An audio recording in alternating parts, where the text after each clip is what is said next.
Bonjour, c'est Gisèle de chez Charlotte et Charlie. Donc, vous avez été plusieurs à lire notre billet de blog sur le choix de la poussette. Comment choisir sa poussette sans trop s'y perdre. D'ailleurs, vous allez pouvoir retrouver le lien dans la description du vidéo. Mais pour vous faire un résumé, aussi pour l'illustrer un petit peu plus activement, ça va me faire plaisir de vous résumer ce qui se passe en boutique avec nos conseillères. Donc, l'accompagnement pour le choix de sa poussette. Inévitablement, lorsque les clients se présentent chez Charlotte et Charlie, ils ont regardé sur Internet, puis au lieu de raffiner leur choix, ça va plutôt mêler la donne parce qu'il y a tellement de choses qui sont faites sur le marché. Donc, comment se trouver, comment focuser sur ce qui vous convient, c'est ce qu'on va faire ensemble aujourd'hui. Donc, première chose, c'est de bien cibler le type d'utilisateur que vous êtes. Donc, en boutique, on a défini 5 catégories de gens qui vont avoir un type de poussette en particulier. Donc, les premiers sont le type actif tout-terrain. Donc, actif tout-terrain, comment est-ce que vous vous y retrouvez? C'est, vous prenez beaucoup de marches en sentier ou encore votre quartier, mais vous marchez beaucoup à l'intérieur de celui-ci, mais il n'est pas très bien déblayé l'hiver. Vous avez un chalet, vous y allez souvent, ou encore les endroits que vous fréquentez, comme la plage de quartier à Québec par exemple, bien c'est des terrains qui sont un peu plus accidentés que les routes asphaltées. Actif, bien, vous allez faire du sport, donc par sport, course à pied, vélo, ski de fond. Donc, vous voulez avoir une poussette qui va vous suivre dans toutes vos activités. Alors là, vous êtes actif tout terrain. Vous pouvez être aussi de type banlieue. Donc, banlieue, d'habitude, on voit ça comme le gros modèle. Au contraire, ça va être quelqu'un qui va avoir besoin d'un modèle un petit peu plus petit. Donc, vous restez justement en banlieue. Vous avez 1, 2, 3 enfants. L'espace dans la voiture est déjà assez restreint. Il y a le stock de sport des enfants. Bref, ça vous prend quelque chose de compact, facile à utiliser. Vous avez aussi le type urbain. Donc, vous restez en ville, vous faites toutes vos commissions à pied. Puis, vous avez aussi le style parapluie. Donc, vous avez besoin de seulement une toute petite poussette d'appoint pour vous promener avec votre tout petit. Fait que maintenant, je vais vous présenter nos choix idéaux pour chacune des catégories. Donc, vous avez cerné que vous êtes du style actif, c'est-à-dire que vous prévoyez avec votre poussette faire de l'activité physique, que ce soit de la course à pied, du ski de fond ou du vélo. Mais premièrement, c'est de cerner est-ce que vous allez faire toutes ces activités-là ou vous enliez pour faire seulement une plus spécifiquement, comme la course à pied. Si vous voulez une poussette qui va tout faire, c'est-à-dire que vous allez vous en servir comme votre poussette de tous les jours, mais aussi comme votre poussette de course à pied, mais la Urban Glide de Thule est parfaite pour vous. Pourquoi? Parce que vous avez l'occasion de pouvoir barrer et débarrer la roue. Une roue débarrée, qu'est-ce que ça va vous permettre? Bien, ça va vous permettre de passer dans toutes ces allées d'épicerie un peu plus, de tourner des coins efficacement sans trop prendre de place. Mais la roue barrée, pourquoi vous en avez besoin? En fait, une poussette de jogging a besoin de 3 critères. Premièrement, c'est une poussette à 3 roues. 3 roues avec un appâtement quand même assez grand pour avoir une bonne stabilité. Une roue en avant qui est barrée et aussi des roues à chambrage. Donc, pour une poussette tout allée, puis une poussette pour le jogging, la Urban Glide de Thule. Si vous êtes plus du style multisport, donc vous avez ici un chariot de Thule. Il est présentement en format double, mais vous les avez aussi en format simple. Pourquoi le multisport? Bien parce que premièrement, ces chariots viennent avec un coup de vélo pour l'attacher au vélo. Vous avez les roues pour pouvoir marcher un peu partout. Vous pouvez aussi accessoriser le produit avec un ensemble de jogging ou l'ensemble pour faire du ski de fond avec des harnais et des skis. Vraiment pour affronter la vie sur toutes ces coutures. Comme poussette principale, c'est peu ce qu'on recommande. Donc, souvent, les clients qui vont avoir ce type de produit vont aussi avoir une poussette plus petite, plus compacte pour la vie de tous les jours. Vous voyez, c'est quand même assez gros, même pour les formats simples. Mais c'est surtout les dimensions lorsque le produit est plié qui reste quand même très volumineuse. Donc, pour se trimballer avec justement les sacs d'épicerie, un petit peu moins pratique, mais un complément parfait pour la famille qui bouge beaucoup. Vous êtes de type tout-terrain, c'est-à-dire que beau temps, mauvais temps, vous allez aller marcher dehors, vous avez un chalet, vous allez marcher beaucoup dans des endroits comme la baie de Beauport, la plage de quartier, bref, vous devez rouler sur des terrains qui sont un petit peu plus accidentés. Les pique-niques sur les plaines aussi, ça compte. Donc, vous avez besoin d'une poussette qui va passer partout puis vous accompagner dans votre activité physique.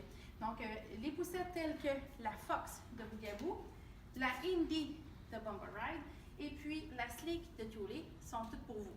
Comment est-ce qu'on reconnaît une poussette tout-terrain? Le diamètre des roues. Donc, pour passer efficacement partout, ça vous prend des roues de grand diamètre. Si on regarde les poussettes juste ici, c'est quelque chose qu'elles vont partager. Maintenant, la question qui revient tout le temps, 3 roues, 4 roues, ça dérange-tu? En principe, non.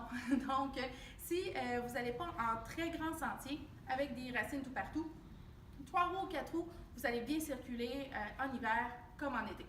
Là où est-ce que vous allez utiliser une 3 roues comme la Indy de Bumble Ride juste ici, c'est justement, j'ai mentionné des sentiers. Si vous avez des plus gros obstacles à aborder, des racines, des dénivelés très importants, à ce moment-là, la 3 roues va être plus facile à manœuvrer, à utiliser. Dans le cas de la Indy, elle a en plus des roues à chambre à air, donc on a une absorption de choc qui est plus importante. Dans le cas des 4 roues comme la Fox et la Sleek, on va aussi avoir un matériel de roue qui va permettre une absorption des chocs, va s'approcher de la chambre à air, mais sans les désagréments de ce type de pneus, c'est-à-dire les crevaisons ou encore à regarder la pression des pneus, puis à regonfler les pneus ponctuellement.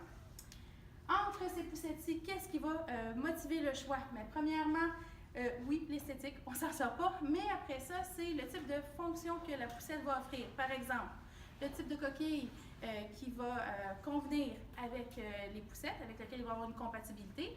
Si la poussette peut servir dès la naissance, seulement avec la poussette, sans avoir un accessoire supplémentaire, comme pour la Indy de Bumble Ride, ou si vous préférez avoir un landau, donc un accessoire qui va permettre de pouvoir coucher un nouveau-né et avoir une position optimale, comme avec la Fox et la Sleek. Bref, des petits détails qui, en discutant avec votre conseillère, vont vraiment pouvoir orienter votre choix. Mais une tout-terrain, ça va permettre d'aborder des réalités climatiques québécoises avec un petit peu plus de plaisir et d'aisance. Vous restez en ville, vous faites tout à pied. Vos commissions, allez porter le petit à la garderie. Bref, vous marchez beaucoup dans des conditions pas évidentes, mais aussi pour le jour et jour, donc les commissions, etc. Donc, vous êtes plus de type urbain. Donc, une poussette urbaine va s'approcher beaucoup de la poussette tout-terrain. C'est pour ça qu'on va y retrouver des modèles qu'on va mettre dans les deux catégories, donc des roues à grand diamètre avec un matériel qui absorbe bien les chocs. Ce qui va changer, c'est que comparativement à une tout-terrain, on va être un peu plus conscient des dimensions parce qu'on doit aller dans des commerces avec la poussette et aussi avec le poids de la poussette. Donc, les poussettes tout-terrain pures ont tendance à être un petit peu plus lourdes. Les poussettes urbaines, on va être dans un spectre un petit peu plus léger. Vous allez aussi avoir, pour plusieurs poussettes qu'on va mettre dans cette catégorie-là, un grand panier. Donc, un espace de chargement pour la vie de tous les jours et les commissions pour que vous puissiez vous trévaler agréablement dans votre vie de tous les jours. Les poussettes urbaines aussi vont être pour la plupart modulables, c'est-à-dire que vous allez pouvoir changer à votre gré l'orientation du siège. Donc, au fur et à mesure de la croissance de votre enfant, vous puissiez toujours l'avoir dans la direction que vous désirez. C'est quand même bien pouvoir avoir un jeune enfant face à soi plus régulièrement. Donc, dans nos modèles qui sont très prisés pour ce type de vie-là, on a la Vista de Upper Baby, encore une fois la Fox de Bougaboo, mais aussi la Mix de Nula. Vous avez cerné que vous étiez plus de type banlieue, c'est-à-dire que vous aviez besoin d'une poussette très compacte, légère pour pouvoir aller dans le cas de vos voitures, que ça aille avec tout le bagage ou les commissions que vous y aviez. Déjà, aussi, vous avez 2 enfants, vous n'avez pas le temps de vous perdre en manipulation avec la poussette, ou vous vouliez aussi vous en servir en voyage. Donc, la gamme de poussettes que nous disons de banlieue est parfaite pour vous. Donc, il va y avoir plusieurs différences et choix à l'intérieur de cette gamme-là. On va toujours rester dans des poussettes qui font sous le 22 livres, donc très légères, puis aussi des manipulations qui vont souvent se faire à une main. Donc, on a ici la Valco Snap Ultra, la Cruise de Upper Baby, la Bee de Bougaboo, et puis finalement, la Yo-Yo Plus de Baby Zen. Donc, où se situer par rapport à ces 4 modèles-là? Justement, c'est encore une fois Voulez-vous l'utiliser dès la naissance? Est-ce que l'utilisation principale de la poussette va se faire avec cette poussette-là ou c'est une poussette d'appoint pour le voyage? À ce moment-là, c'est le conseil d'une conseillère qui va vous accompagner avec vous, qui va pouvoir vous aider à choisir parmi ces dernières. Donc, ce sont des poussettes que je vous ai dit, elles sont légères, elles sont compactes, elles ont l'air parfaites. Sachez que toutefois, il y a une contrepartie avec ces bénéfices-là, c'est-à-dire les roues. Donc, on va avoir sur les poussettes qui sont de type banlieue des roues un peu plus petites, ce qui va faire que les poussettes vont être un peu plus légères, mais vont aussi faire qu'en conditions plus difficiles, notamment l'hiver, l'utilisation de la poussette sera un peu moins facile. Donc, oui, c'est possible de rouler dans la neige avec ces poussettes-là. On ne les met pas au garage comme une décapotable, mais on ne pourra pas aborder des conditions extrêmes avec ces dernières. La classique, la poussette parapluie. Donc, à qu'est-ce qu'elle s'adresse? En fait, ce sont des poussettes qui sont destinées à être utilisées avec des enfants un peu plus vieux. Donc, nous, on va conseiller au moins autour de 9 mois, donc c'est-à-dire un enfant qui va avoir un bon tonus lorsqu'il assis, qui va bien se tenir la tête, parce que ce ne sont pas des poussettes qui vont offrir un grand support pour l'enfant. Donc, c'est des poussettes qui sont très légères, de très petits trous, donc qui vont se plier de façon compacte. La poussette d'appoint pour traîner tout partout par excellence lorsque votre enfant devient un petit peu plus grand. Encore, la poussette de voyage sans problème. Mais qu'on se le dit, les poussettes parapluies ne sont pas destinées à être une poussette principale. Donc, dès la naissance, pas possible de mettre une coquille sur la poussette, ni d'y mettre un nouveau-né. Donc, qu'est-ce que ça prend pour mettre un nouveau-né dans une poussette? Il faut que la poussette puisse s'étendre à plat, à 180 degrés, pour que l'enfant se trouve particulièrement couché. Donc, ici, nous avons la G-Lux de UPPAbaby. Nous avons aussi la 3D Light de Summer Infant. On a ici deux poussettes qui vont représenter aussi deux choix pour les budgets. Donc, oui, le budget est un bon facteur de choix. Qu'est-ce qui va motiver la différence de prix entre les deux modèles? Bon, les matériaux utilisés dans la confection de la poussette, la facilité d'utilisation pour plier, déplier, la présence de courroies de transport, bref, des petits détails qui peuvent faciliter ou non votre utilisation quotidienne de la poussette. Pour savoir si ça vous convient, il n'y a rien comme les essayer. Vous avez votre premier enfant, mais savez que votre famille va s'agrandir rapidement. Vous avez un deuxième bébé surprise et vous allez avoir deux enfants d'âge rapproché, ou même le deuxième enfant était prévu, puis vous avez une bonne différence d'âge avec les deux enfants. Reste que vous avez besoin d'une poussette double pouvant accueillir vos deux enfants, parce que le plus vieux n'est pas en âge de s'en détacher complètement. Donc, il y a plusieurs types de poussettes qui s'offrent à vous. Donc, premièrement, les poussettes qui sont dites convertibles, c'est-à-dire que vous achetez une poussette simple, comme ici la Vista de UPPAbaby ou la Donkey de Bougaboo, et la transformer en poussette double lorsque le deuxième enfant arrive. Donc, une poussette qui peut facilement être achetée au début de votre famille, puis après ça agrandie quelques années ou mois plus tard. Donc, vous avez ici deux bons exemples des poussettes qui vont être disponibles sur le marché, c'est-à-dire des poussettes qui vont être avec les sièges face à face et les sièges côte à côte. Qu'est-ce qui est mieux? Encore une fois, c'est votre aisance d'utilisation. La première chose qui va être différente, qui va être sentie de manière différente entre les deux modèles de poussette, va être la stabilité de la poussette. On va se dire, la poussette côte à côte offre un peu plus de stabilité lorsqu'elle est manœuvrée à cause de la meilleure répartition du poids. Toutefois, ça reste une poussette qui est quand même très large, comparativement à une poussette qui est face à face, où est-ce que vous allez conserver les proportions de votre poussette simple.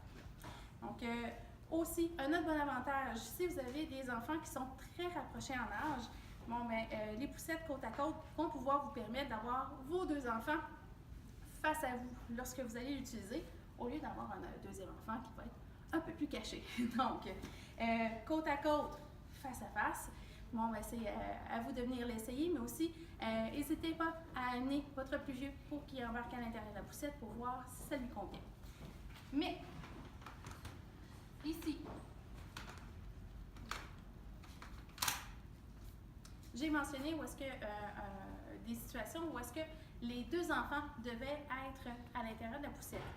Pour une famille où est-ce qu'il va y avoir 2 ans, 2 ans et demi entre les deux enfants, pas nécessaire d'y aller avec une poussette double. On pourrait transformer une poussette simple en poussette double avec un accessoire. Donc, très bien utilisé, oui, il est bien utilisé, mais illustré ici avec la Fox de Bugaboo, ce sont les planches à roulettes. Donc, un accessoire que vous allez venir fixer à l'arrière de votre poussette, où est-ce que vous allez pouvoir y mettre votre plus vieux qui va être un petit peu fatigué de marcher, mais qui va vouloir débarquer dans 2 secondes après. Puis, donc, vous allez avoir un bénéfice de poussette double, mais sans avoir à changer de poussette, puis à 2, à garder les proportions de votre poussette simple. Donc, en résumé, premièrement, bien cibler vos besoins en utilisation, activité spéciale ou endroit où est-ce que vous allez utiliser la poussette. Est-ce que ça va être votre poussette principale ou votre deuxième poussette? Voulez-vous l'utiliser dès la naissance à l'intérieur de la poussette ou vous allez l'utiliser avec un siège de voiture? D'ailleurs, très, très, très important avant de venir avoir votre coup de cœur, si vous avez déjà votre coquille de voiture, vous assurez que le modèle que vous allez choisir va obtenir une compatibilité avec votre coquille, avec des adaptateurs notamment. Donc, finalement, il n'y a rien comme les essayer. Donc, venez nous voir chez Charlotte et Charlie, nos conseillères expérimentées vont se faire un plaisir de vous accompagner. À la prochaine!